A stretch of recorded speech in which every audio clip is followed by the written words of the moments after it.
This life is not what you think it is at all. This life is not at all what any of us think it is. Even if I have worked verbal magic and convinced you that this might be a dream, it's not the dream you think it is. Let's take it to the next level. This is way cooler than any people imagine. It's amazing what's going on here.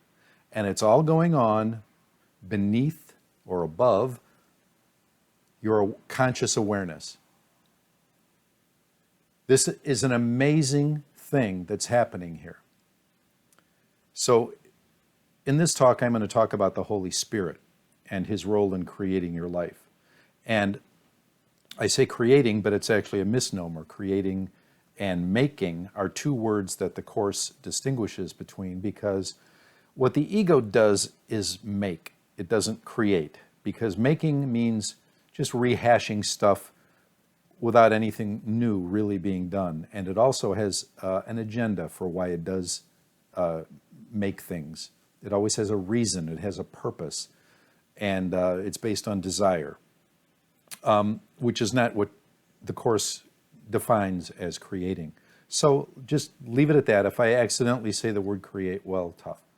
This talk is going to be about the Holy Spirit, because the Holy Spirit is inextricably tied to making your life and is also the force behind everything in this life. As I said previously in the solutions, that the Holy Spirit is God's stand-in.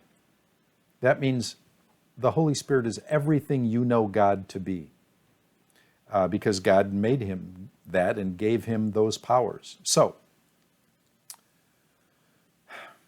this is an amazing thing.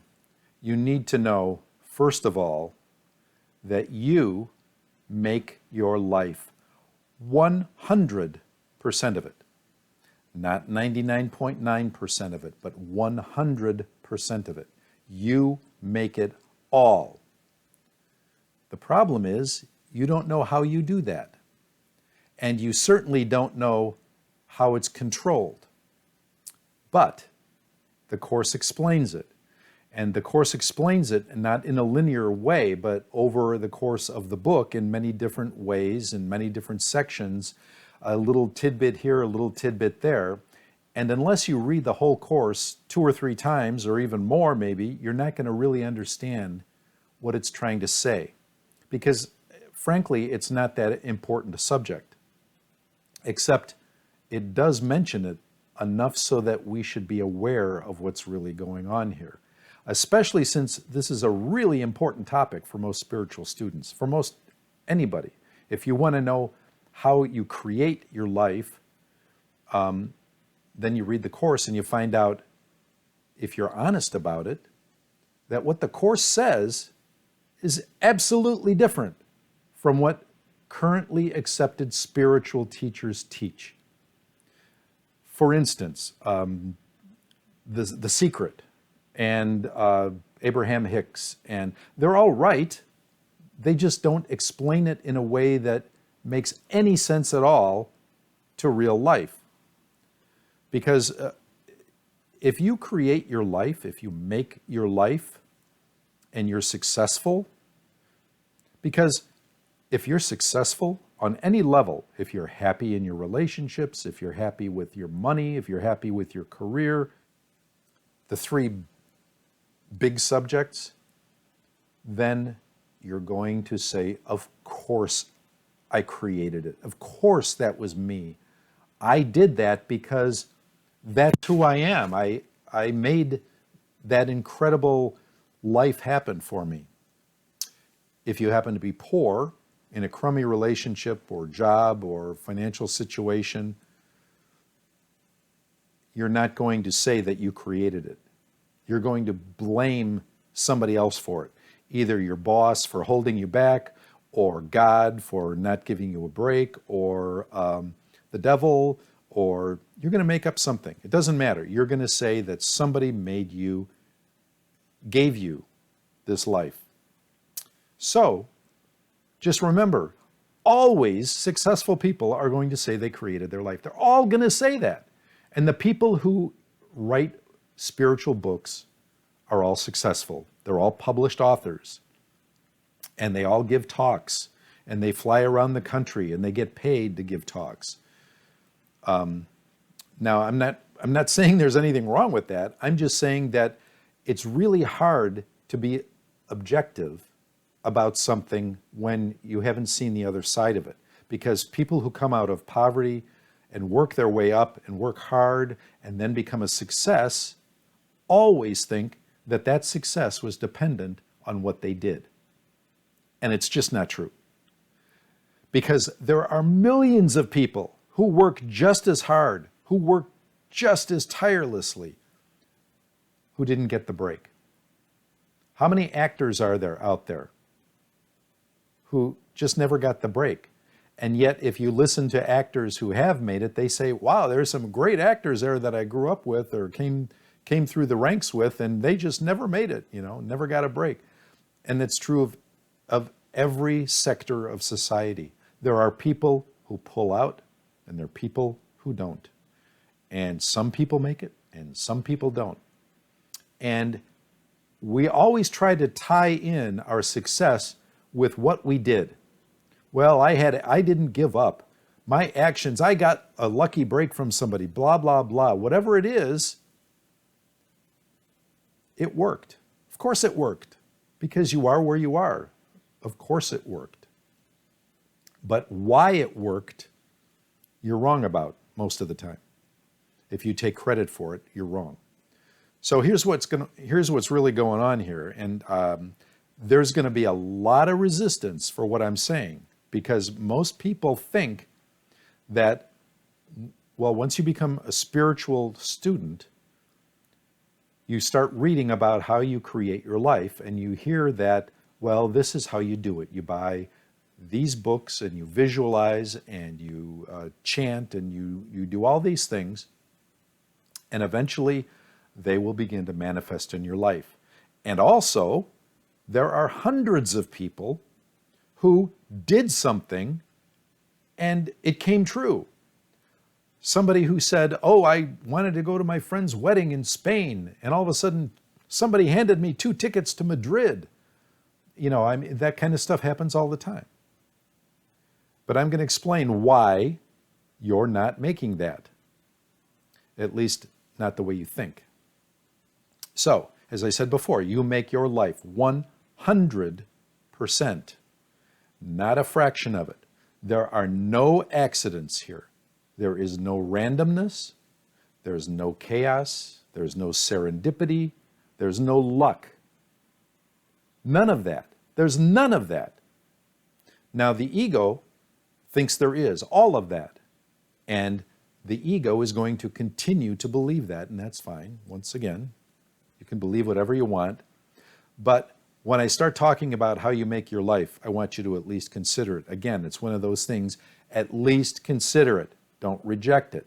Because if you think about it, you're going to see it's very likely it's true. And what you've read in all those spiritual books, it doesn't work.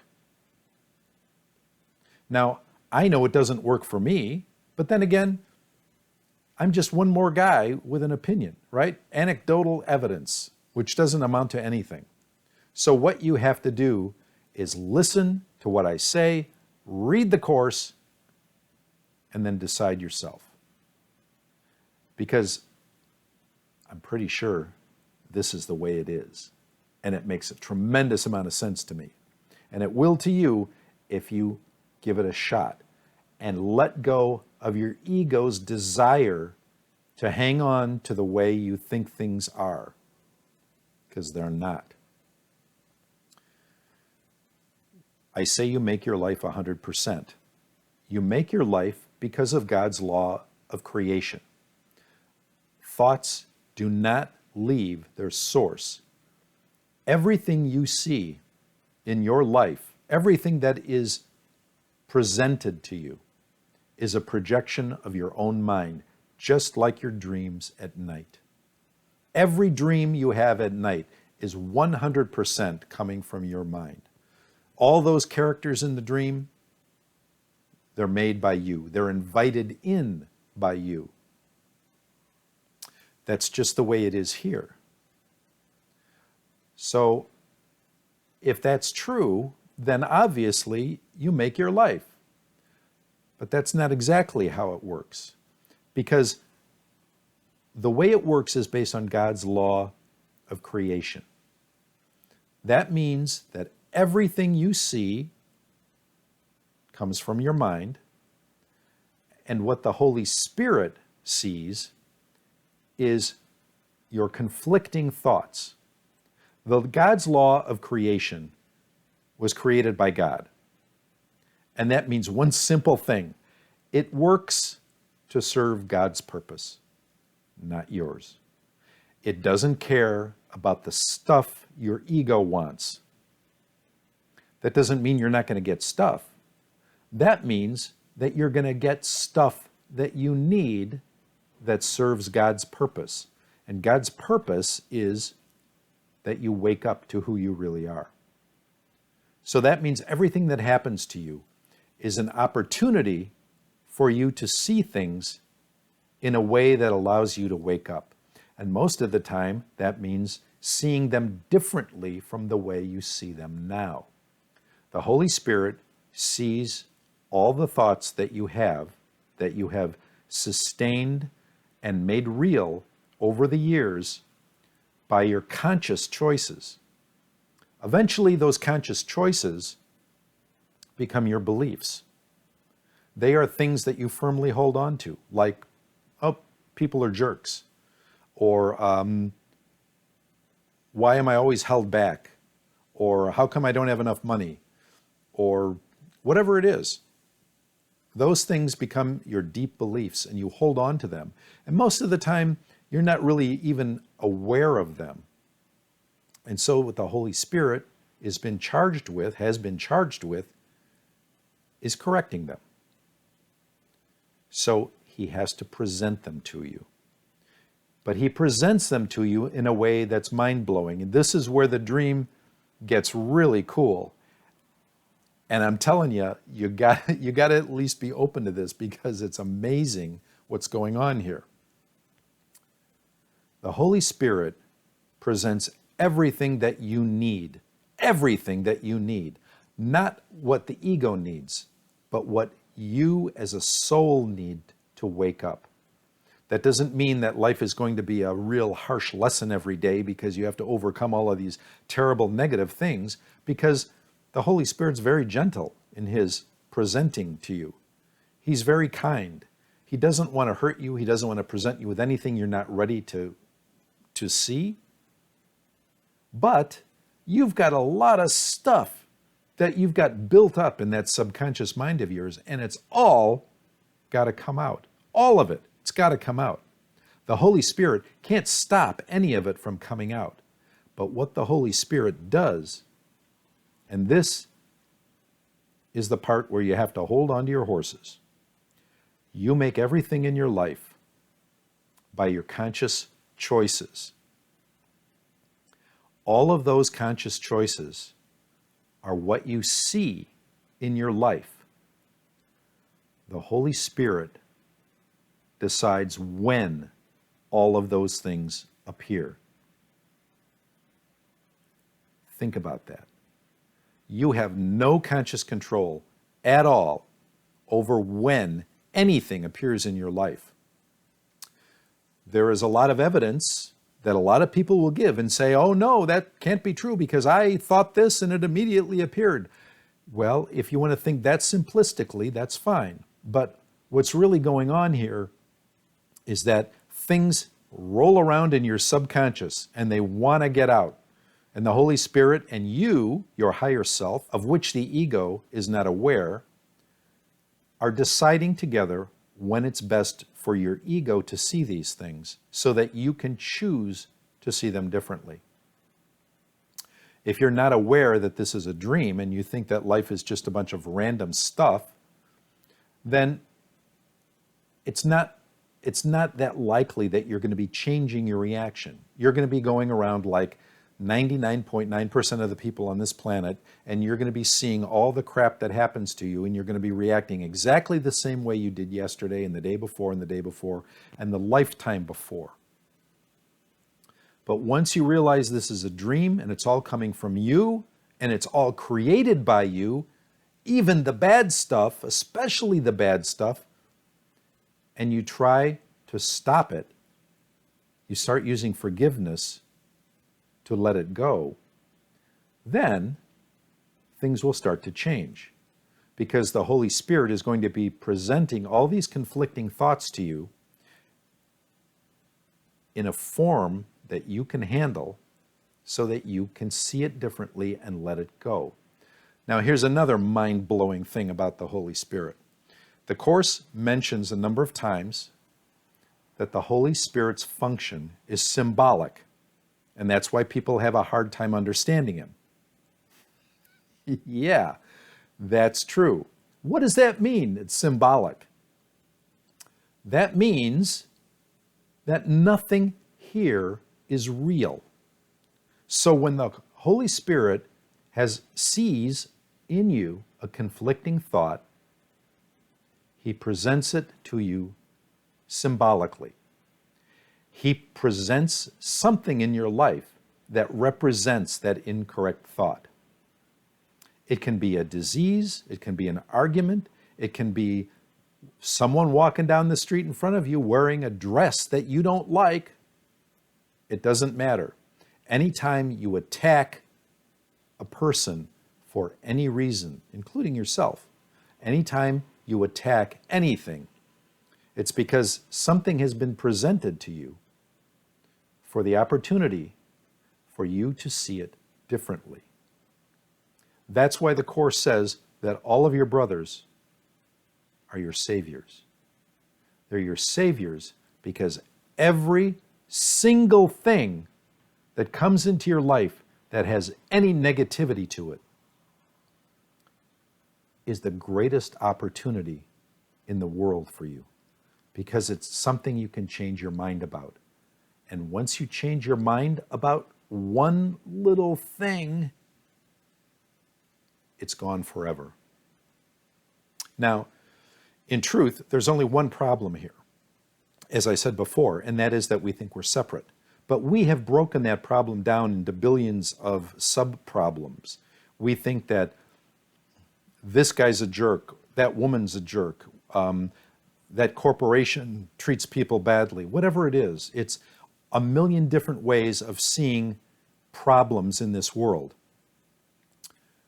The Holy Spirit has to take all of those and present them to you so that you can see things differently. And he will present them to you in symbolic ways.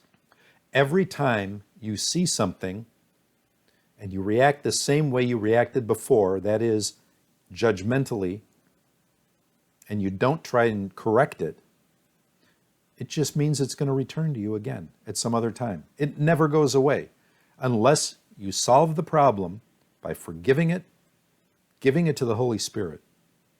It's not going away. So the next time you see that problem, it may not appear in the same form because the Holy Spirit is presenting symbols of the problem. He's presenting people who represent your inability to accept the other political party. He's presenting things on the news. He's presenting people that you come across on the street.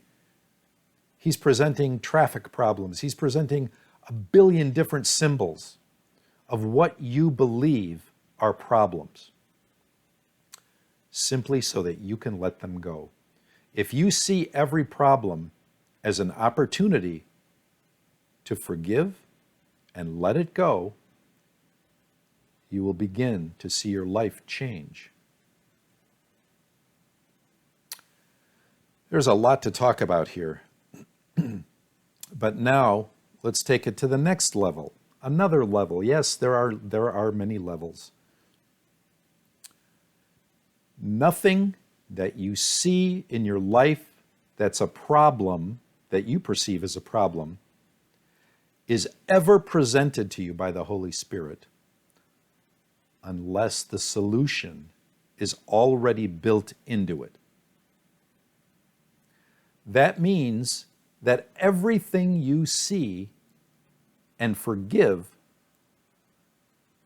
can be eliminated. Any problem that you have, any intractable, ridiculous, impossible problem you have, there's a solution for it, and it's built in. And the only way you're going to get rid of it is by seeing it as an opportunity to forgive your brother, to forgive your attitude, to let the Holy Spirit take the problem and apply the solution, because you don't know what the solution is. And you don't know the specific thought that caused this problem, this symbolic problem that's being presented to you. You don't know the source of it. So, you forgive the problem. If you forgive the problem, you are forgiving the source of it, even though you may not consciously be aware of what it is. Because when you forgive, you're taking yourself to another level and saying, I'm forgiving something that didn't really happen, that isn't important, that doesn't mean anything. It's not real. And I understand that the ego sees things that need to be dealt with, like, oh, I can't pay my rent. I understand that's still a real problem, but it will disappear if you truly forgive it. If you truly give it to the Holy Spirit. Not hope that it goes away, not try it, let's try it and see. No, that doesn't work. This is real, folks. This is real. You have to understand and accept that this is a dream and it truly isn't important. It isn't real. All right. Every problem has a solution built into it. Here's another thing. Every time you forgive your brother, you're not only healing yourself, but you're healing your brother. And once again, the Course says brother all the time because it's referring to everyone as your brother. Son of God is a male reference. So what? It doesn't matter. Say brother, say sister, say sibling, it doesn't matter. But every time you forgive yourself and your brother, you're healing both of you. Now, that doesn't mean that you're going to see immediate changes in your brother. You're going to see maybe no changes, but you have planted the seed. And that seed is in the person you've forgiven. And one day, it will sprout. And it is there. Okay, here's another level.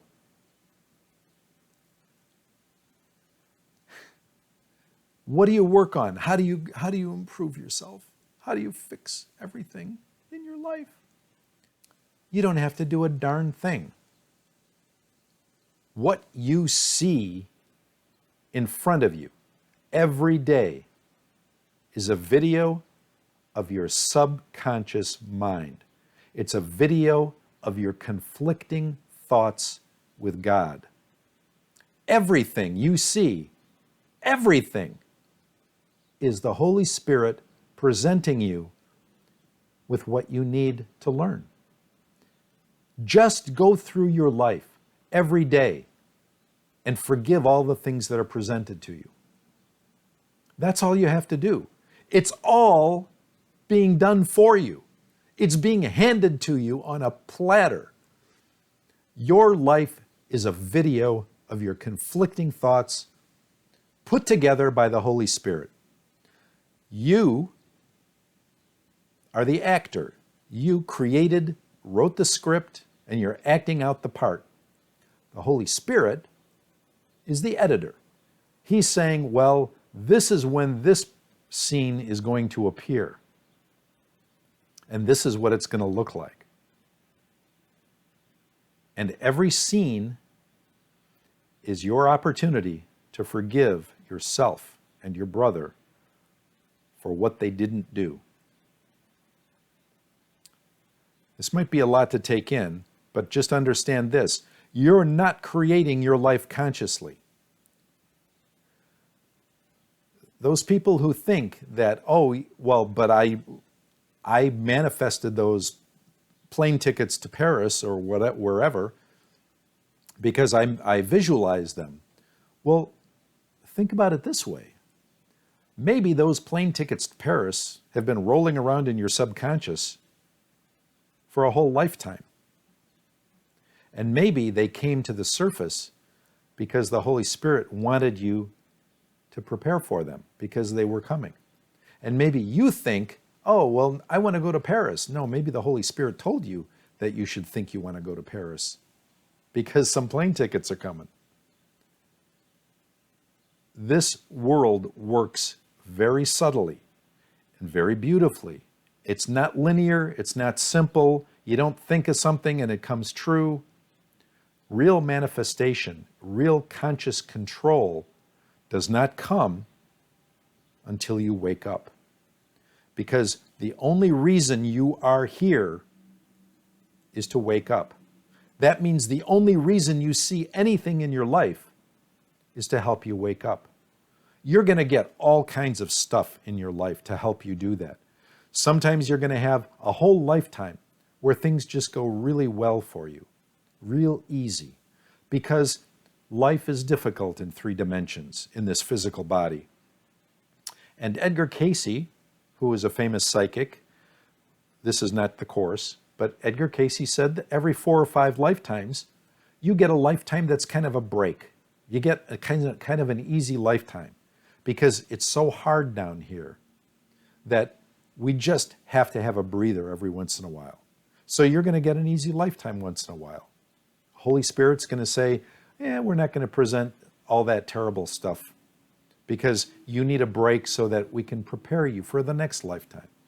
If you think about this, there's a big thing going on here, and it is the life that you have contracted to make. And I'm going to talk about that in the next segment. Thank you.